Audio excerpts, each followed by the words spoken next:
Սպառողական գների կարգավորման հարցը կրկին քաղաքական քննարկման թեմա է։ Ազգային շարժման մեջ Իրակլի Գոբախիձեին կոչ են անում գների աճի պատճառները որոնել ոչ թե վաճառասեղանների վրա, այլ սեփական թիմում։ Նրանց խոսքով երազանքի նվիրատուները հենց սննդամթերք ներմուծողներն ու սուպերմարկետների սեփականատերերն են։ Իշխող թիմում այս հայտարարությունները անվանում են սպեկուլյացիաներ։ Նրանց խոսքով վարչապետի նախաձեռնությունը կունենա վրացական երազանքի խորհրդարանական թիմի աջակցությունը։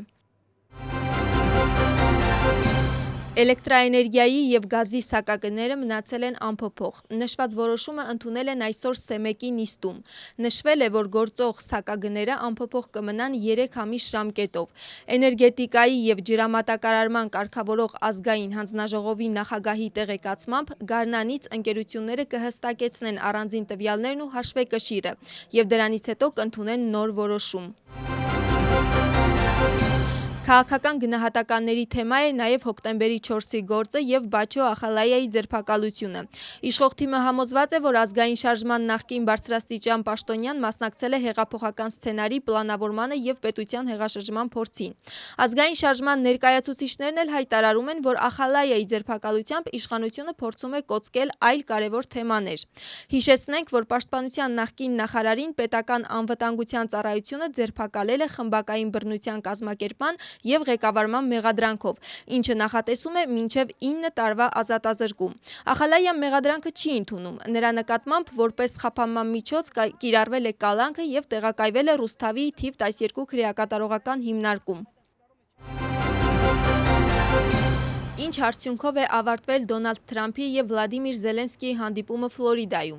Բանավեճը, որը տևել է ավելի քան 3 ժամ, փակ է եղել լրատվամիջոցների համար։ Թրամփի հայտարարությամբ բանակցություններում կա նշանակալի առաջընթաց և չնայած մի քանի բարդ ու դեռ չլուծված հարցերի, կողմերը մոտենում են համաձայնության, որը հնարավոր է ավարտի պատերազմը Ուկրաինայում։ ԱՄՆ-ի նախագահը ռուս-ուկրաինական խաղաղ բանակցությունների գործընթացում չլուծված հարցերի թվում նշել է տարածքային զիջումները։ Նրա խոսքով Ռուսաստանը օգնություն կտրամադրի Ուկրաինային վերականգնման գործընթացում։ Թրամփի պարզաբանմամբ խաղաղ համաձայնագրի շուրջ բանակցությունները լավագույն դեպքում կավարտվեն մի քանի շաբաթում, վատ դեպքում ավելի ուշ, իսկ եթե իրավիճակը շատ վատ զարգանա, համաձայնությունն ընդհանրապես չի կազմվի։ Թրամփի խոսքով նա պատրաստ է մեկնել Ուկրաինա և խոսքով ելույթ ունենա Ռադայում, եթե դա նպաստի պատերազմի ավարտին։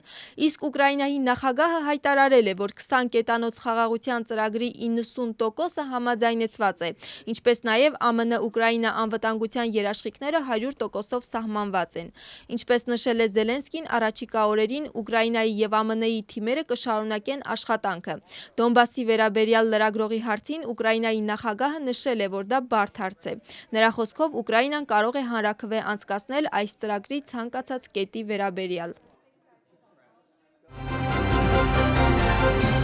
Նախքան Վլադիմիր Զելենսկիի հետ հանդիպելը Դոնալդ Թրամփը հեռախոսազրույց է ունեցել Վլադիմիր Պուտինի հետ։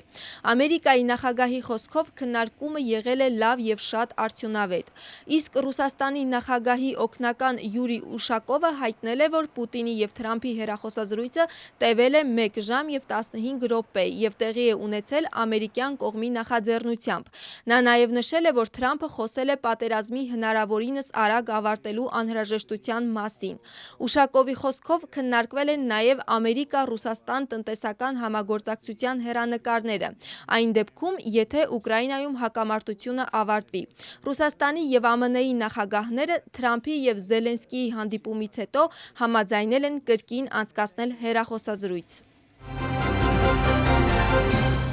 Եվրոպացի առաջնորդները արձագանքել են Թրամփի և Զելենսկիի զրույցին։ Էմանուել Մակրոնը սոցիալական ցանցում գրել է, որ անվտանգության երաշխիքների հետ կապված առաջընթաց է գրանցվել, իսկ հունվարի սկզբին կհավաքվեն ցանկացողների կոալիցիայի առաջնորդները, որպեսզի վերջնական քննարկեն կոնկրետ երկրի ներդրումը։ Եվրոպական հանձնաժողովի նախագահն էլ ողջունել է Ուկրաինայի խաղաղ բանակցությունների ժամանակ ձեռք բերված առաջընթացին։ Իսկ Ֆինլանդիայի նախագահը սոցիալական ցանցում գրել է, որ նրանք քննարկել են պատերազմի ավարտին ուղղված կոնկրետ քայլերը և բոլորը միասին աշխատում են արդար և կայուն խաղաղության հասնելու համար։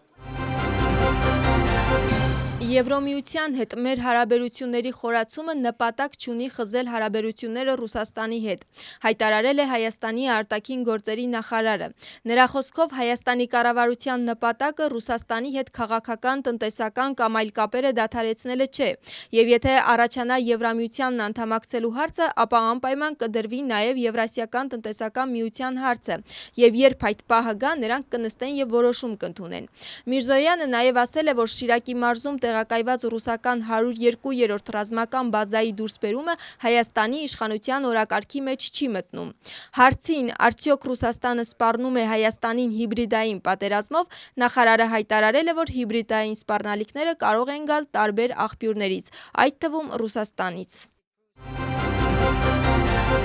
Չինաստանը Թայվանի շուրջ անցկացնում է ռազմական զորավարժություններ։ Չինաստանի զինված ուժերի հայտարարությամբ վարժանքներին ներգրավված են ցամաքային, ծովային, օդային եւ հրթիռային ուժերը։ Չնայած նախնական զորավարժություններն արդեն սկսվել են, զինվորականների խոսքով ավելի մասշտաբային վարժանքները կանցկացվեն երեքշաբթի տեղական ժամանակով ժամը 08-ից մինչև 18:00։ Թայվանի պաշտպանության նախարարությունը հայտնել է, որ առավոտյան Թայվանի շուրջ հայտնաբերվել են չինական ինքնաթիռներ եւ նավեր, եւ իրավիճակը վերահսկելու նպատակով տեղակայվել են սեփական ուժերն ու հրթիռային համակարգերը։ Հարցումները ցույց են տալիս, որ թայվանցիների մեծամասնությունը ցանկանում է պահպանել ստատուս քվոն, ինչը նշանակում է, որ նրանք չեն ցանկանում ոչ միավորվել Չինաստանի հետ, ոչ էլ պաշտոնապես հայտարարել անկախություն։ Ի գիտություն, քիչ առաջ ԱՄՆ-ն հաստատել է Թայվանին $11 միլիարդ արժողությամբ զենքի վաճառքը։ Մանկապարտեզների կառավարման գործակալությունը ներկայացրել է 2025 թվականի գործունեության հաշվետվությունը։ Ամփոփիչ միջոցառման ընթացքում զրուցել են ավարտված եւ ընթացիկ ենթակառուցվածքային ծրագրերի մասին։